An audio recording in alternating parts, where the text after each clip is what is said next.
Welcome back to my channel, Aztec Nahuatl language, bias, forest, and history. The mythos of the human sacrifices that never occur in our lands. This lie was invented by the Spaniards in order for them to take over our lands, and they needed a excuse for them to do so. So they wrote to the King of Spain and got permission to proceed with the genocide.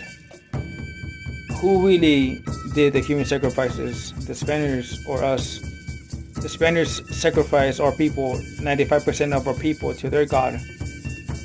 That being said, in our cosmovision of the nahuatl, we don't have a word for god or goddesses. We were more as a scientific people. That being said, now you know, Tlaxocmati, Womiak.